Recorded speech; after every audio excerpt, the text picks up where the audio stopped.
Welcome back to the channel. I'm Melissa and this is Jessica, or welcome to the channel if you're new here. We're Jimsa. Today we're going to talk about how we eat 150 grams of protein every day. I was going to say, I'm sure for a lot of you, like you think 150 grams of protein, you're like, that's fucking crazy. Yeah. Because I know a lot of times when I was coaching, my clients like really struggle to even get up to like 120 grams and they were like, I don't understand how that happens. Yeah. So hopefully this video will be helpful. Are we not going to tell them? I don't think so. I think you should just do it anyway, because I think this is what I'm conditioned to say at this point in the video, is you need to like it, subscribe to the channel, and hit the bell.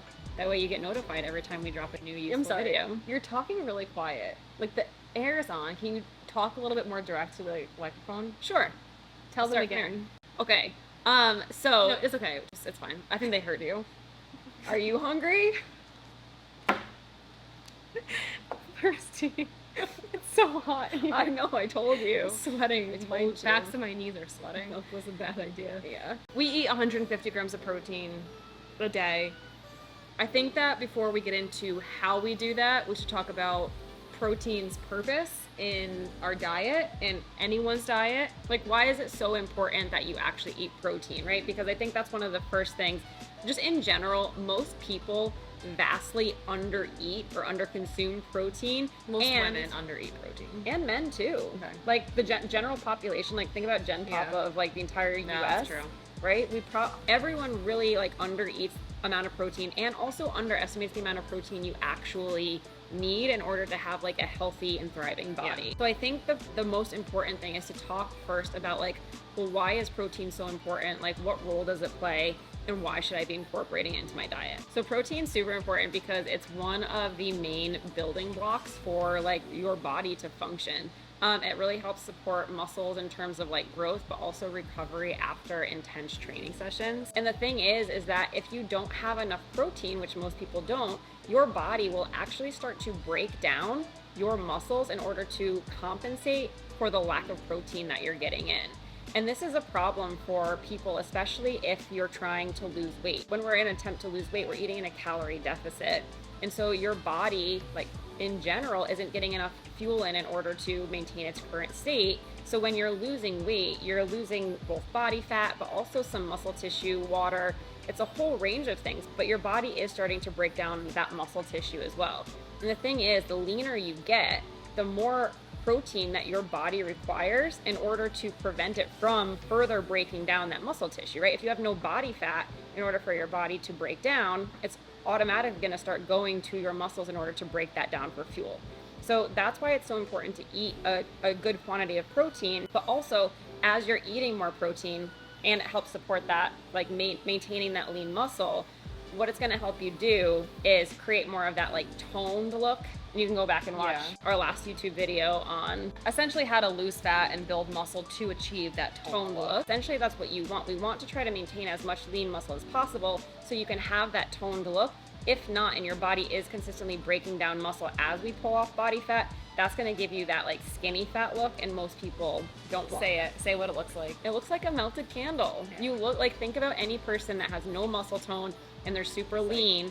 They look just like saggy, droopy, melty candle. Yeah.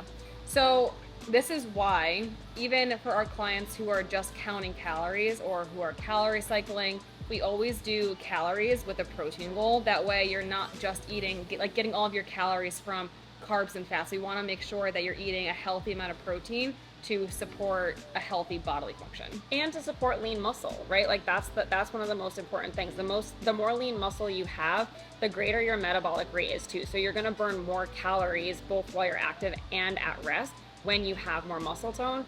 The other good thing about protein is that it helps to keep you fuller for longer. Yeah. So if you're only eating carbs and fats, you'll probably start to feel more hungry more often, whereas if you're incorporating a good quantity of protein, that's going to help you feel more satiated throughout the day. Yeah.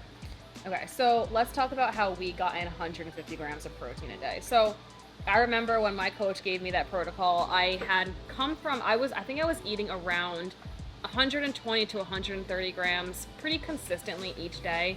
And when he bumped me up to 150 grams of protein per day, I was like, oh my God, like I don't know how much more protein I can get. Like it seems like it's not a lot going from 130 to 150, but it is. I think I was actually at 155 to be honest with you. At first, when I started trying to eat my macros like that, it was really hard, and I was just kind of like eating like a ton of egg whites. I didn't really know what else to eat. As I started like doing it more and more, it really kind of came down to just like pre-planning my day, trying to like search for things that I never really ate before, like I never really had as part of my diet that are actually now staples, like Greek yogurt. Like I honestly, I never ate that before I got that high of a protein goal. And then once I started, you know, like I needed a more variety of things, like Greek yogurt was my main staple. So I think it really kind of came down to, again, just like trying to plan out my day. What I did was I really planned out my dinner first to make sure I had a good amount of protein there.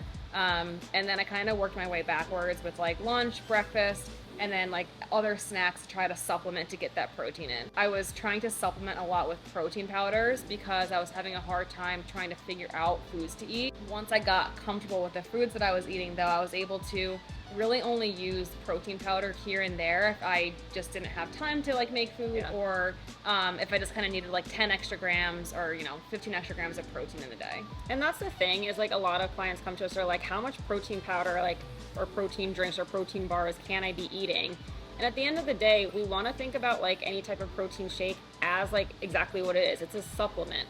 So we don't want that to be your main source of protein, but if occasionally you need to use it to supplement, like getting in enough protein, then that's totally fine. Most of your protein we prefer to come from whole food sources. So things like egg whites, you said, right? Those are a good one. Even whole eggs. A good trick is to kind of mix whole eggs and egg whites together, because egg whites have no fat in them, but they have a high quantity of protein. So you get more volume for no fat, no carbs, and just all protein. Yeah. Greek yogurt. So Greek yogurt, eggs, turkey bacon, Canadian bacon, those are good things to have like in the morning. If like when we have oatmeal, we put egg whites in our oatmeal, it gives it more volume. And it's protein also powder sometimes too. Like powder. You can mix in like a snickerdoodle protein powder, a cinnamon protein powder. Yep.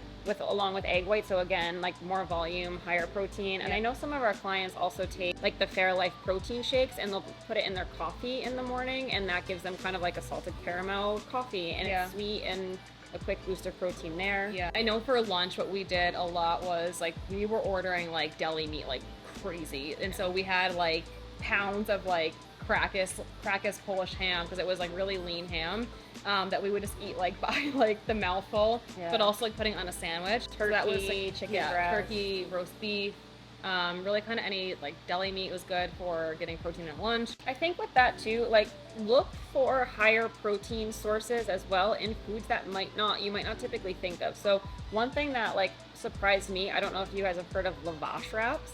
But lavash wraps are like a flat, almost like a tortilla. They have 12 grams of protein in it. So if you use that and then like make a sandwich or a roll up inside of a lavash wrap, like immediately 12 grams of protein. You can easily get like 30 to 40 grams of protein at lunch. Just having a wrap. What were some of your snacks that you would have like in the afternoon for protein? Yeah, I think like jerky is a really good option. When you're choosing a jerky, they can be high in fat and they can be high in carbs, because a lot of times they put a lot of sugar or flavorings in it. Gosh, I can't remember the name of the jerky that I always used to go through. It was like Wild Bill's or something like that. But it was like 1 gram of sugar, like 1 gram of carb, 1 gram of fat, and then like 20 grams of protein for like an ounce and a half.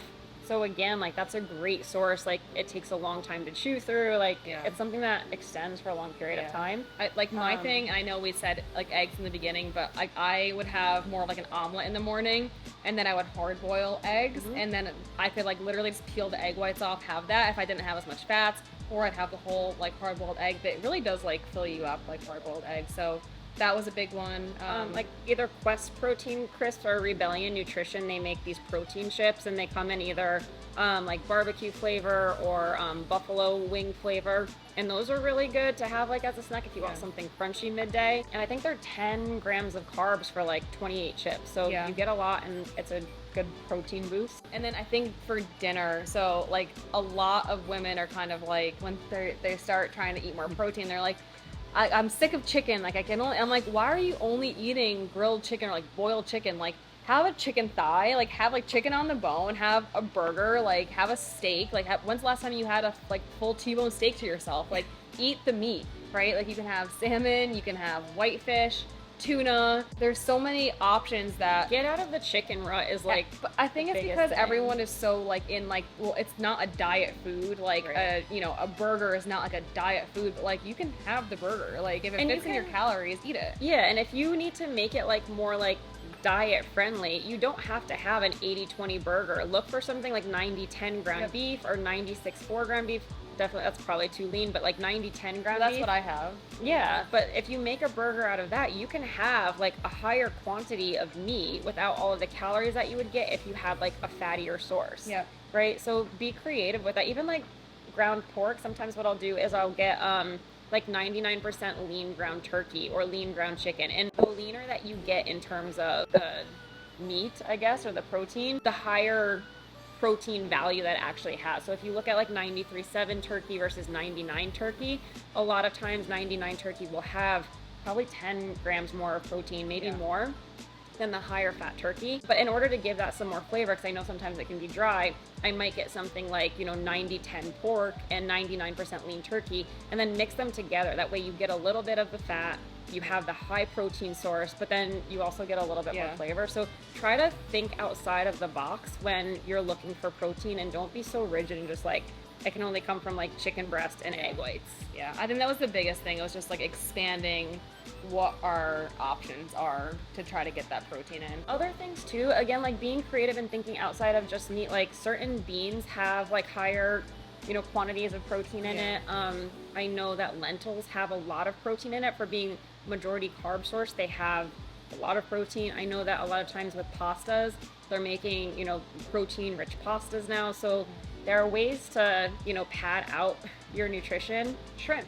Yeah. We always forget about shrimp. Always forget about shrimp. Damn it. We forgot about shrimp. Air fry some shrimp. Okay. Okay. Okay. For dessert, we would both make like Greek yogurt bowls. So you could just kind of put like chocolate chips in it. You can add fruit to it. You can put granola in it. Like you can kind of like dress it up to be more desserty. Sometimes in the morning I would do like the 0% Greek yogurt, and then at night I would do like 2% because it was Wow. Wow. you really treat Being yourself. bad. With having 2%, Wow. but it does make a difference. I know like Kodiak pancakes sometimes I would have at night for dessert with like syrup on it. You can also so with the Kodiak pancakes, they come sometimes pre-made, so you could just pop them in the toaster, and that's really quick and easy. But then if you get the Kodiak mix as well, you can again take protein powder, mix it in with the actual like protein pancake mix, and then you can make as much or as little as you want. But again, it gives you an extra boost of protein. That's it. So hopefully that was helpful. If you have any questions on how much protein you should eat, you can just comment below and we'll help you out. Cool.